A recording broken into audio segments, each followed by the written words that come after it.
you ever feel like you're playing a character in your own life? The competent professional, the perfect parent, the easygoing friend. But at the end of the day, when the audience is gone, you feel a profound exhaustion. Carl Jung had a name for this character, the persona, the social mask. What if the exhaustion you feel is the sheer weight of this mask? And what if the path to real energy and authenticity isn't about becoming better, but about daring to take it off? We think of authenticity as being ourselves, but what if the first step to being yourself is admitting how much of your life is a performance? This is not a moral failure. It is a human survival strategy. But it becomes a prison when we forget we're the ones wearing it.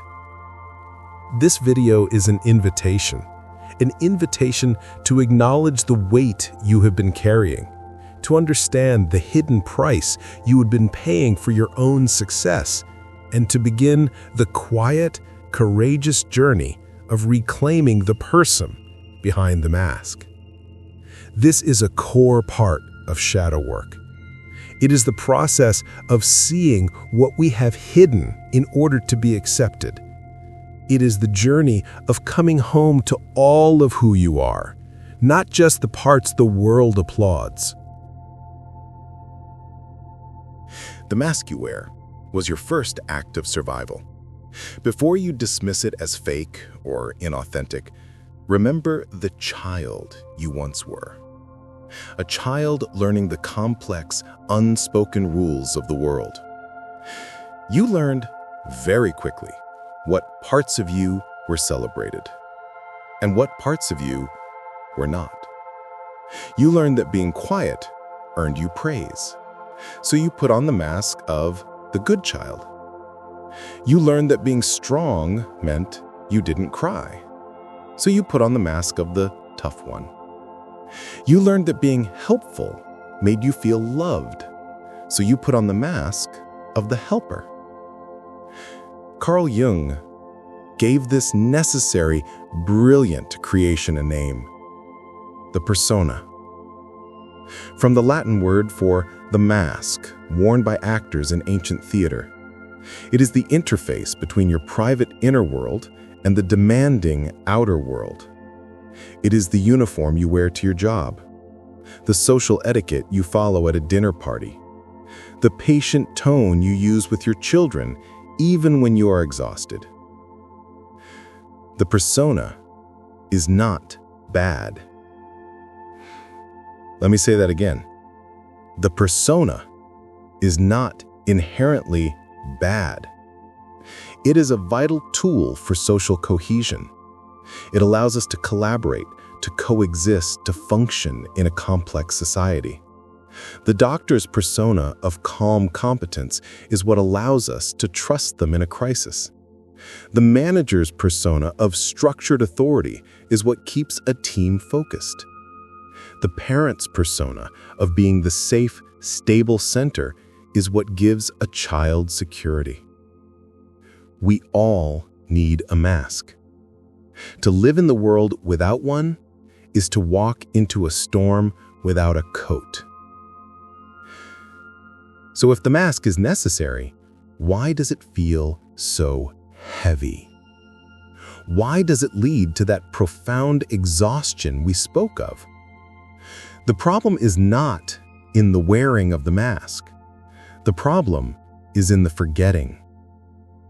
There is a crucial, tragic turning point in so many of our lives.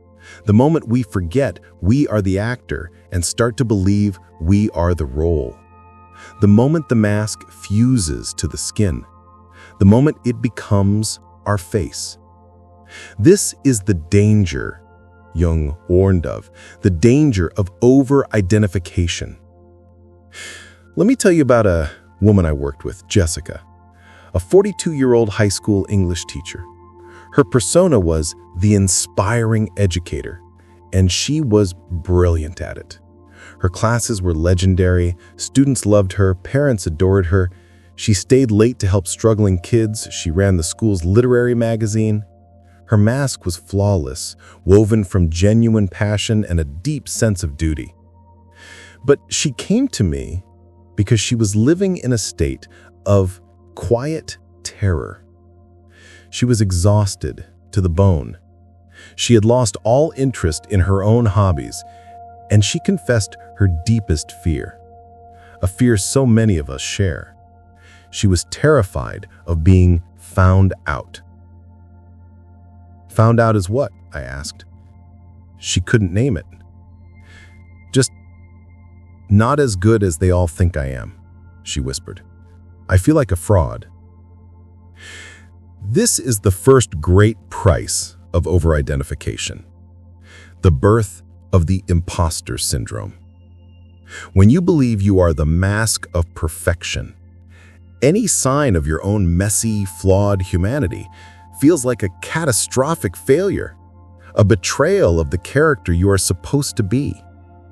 You live in constant fear that the mask will slip and the world will see the ordinary, tired, sometimes confused person underneath. This is the core of the achievement trap we discussed. The goals we chase, the successes we earn, they are not for us. They are offerings placed on the altar of the persona. Each achievement is another layer of gold leaf applied to the mask, making it more beautiful, more convincing, and so much heavier. The emptiness that follows is the feeling of your true self starving underneath it all.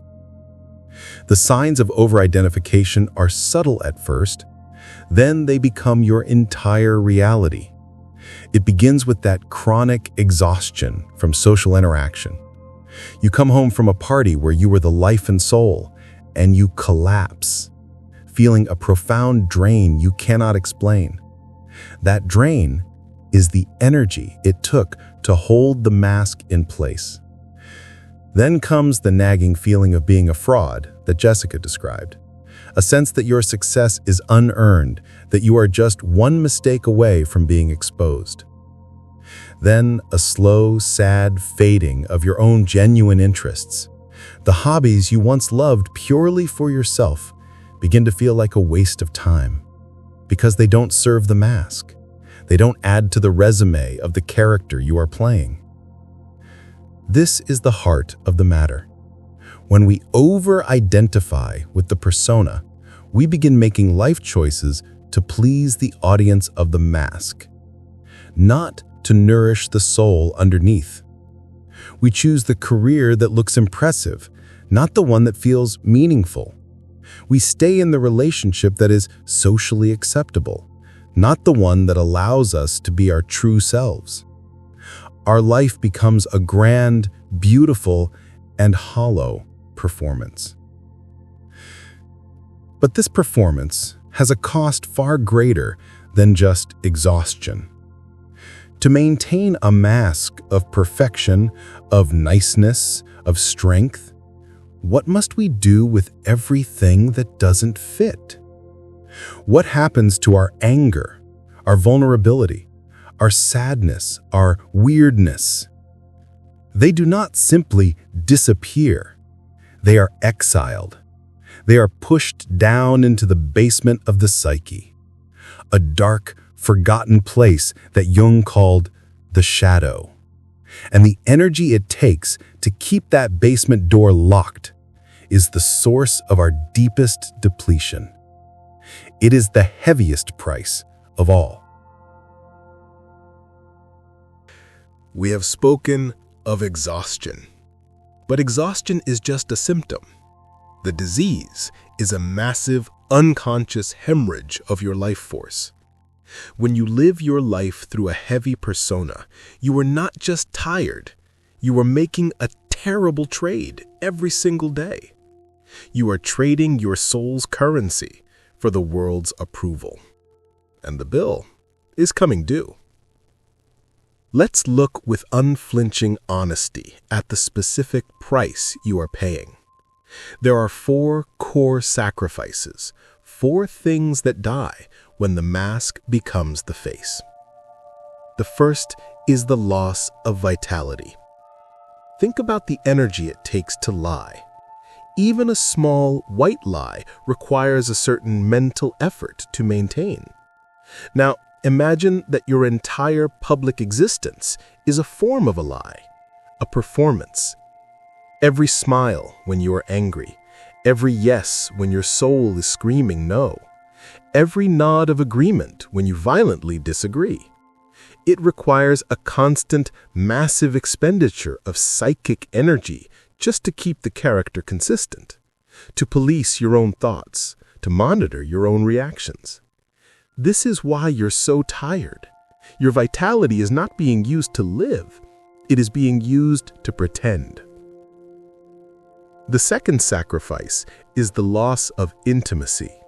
This is the tragedy of the lonely crowd. You can be surrounded by people who admire you, people who love the character you are playing, but if they only know the mask, they do not know you. Let's go back to Jessica, the inspiring teacher. She was adored by hundreds, but she told me that in her darkest moments, she felt completely, utterly alone, because she believed that if anyone saw the exhausted, frightened woman beneath the inspiring teacher, they would turn away in disgust. Her mask guaranteed her admiration, but it prevented her from ever being truly loved, because you cannot love what you cannot see. The third sacrifice is the loss of guidance. We all have an internal compass, a gut instinct, a quiet voice of intuition. This is the voice of the self. But when the persona becomes too thick, too rigid, it acts like soundproofing for the soul. You can no longer hear your own inner guidance. You make decisions based on what looks right for the character, not what feels right for you. You navigate your life using a map drawn by others and wonder why you feel so profoundly lost. And this leads us to the final and most dangerous sacrifice, the creation of a shadow. This is where Jung's wisdom becomes a life raft. He taught that the psyche is a self-regulating system. It seeks balance. The brighter the light you shine on the persona, the darker and longer the shadow it casts. To be the perfectly nice person, where does your capacity for anger go? To be the always strong person, where does your vulnerability go? To be the perfectly rational professional, where does your wild creativity go? They do not vanish. Energy cannot be destroyed. It is repressed. It is exiled into the shadow. Pause here for a moment and ask yourself a difficult question. What parts of you did you have to lock away in order to be loved? For Jessica, it was her messiness, her uncertainty, her need to just not know the answer.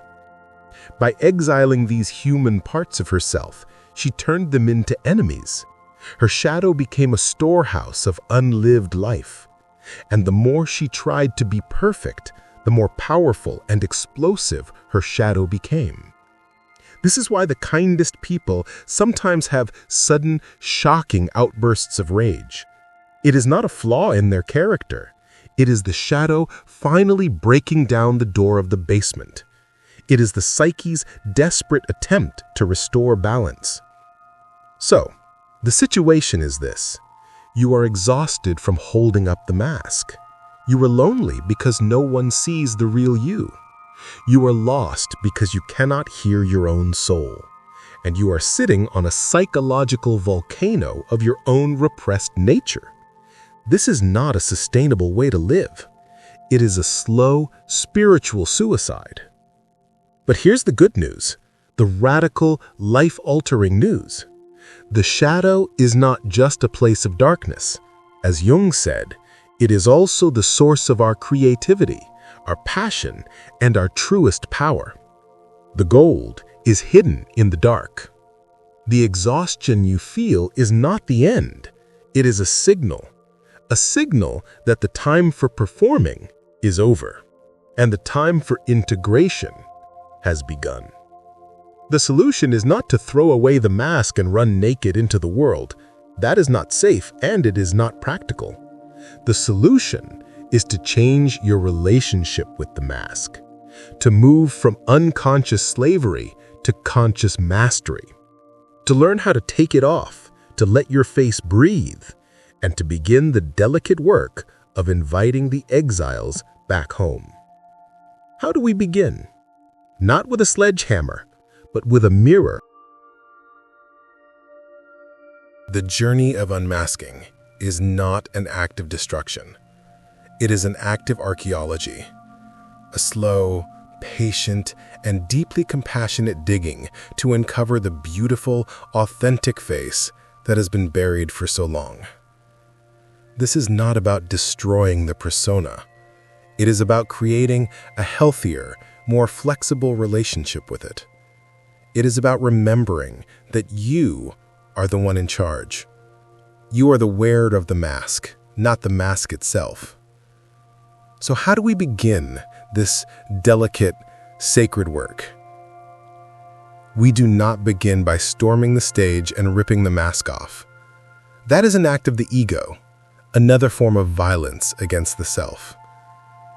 We begin with a quiet conversation, a gentle turning inward.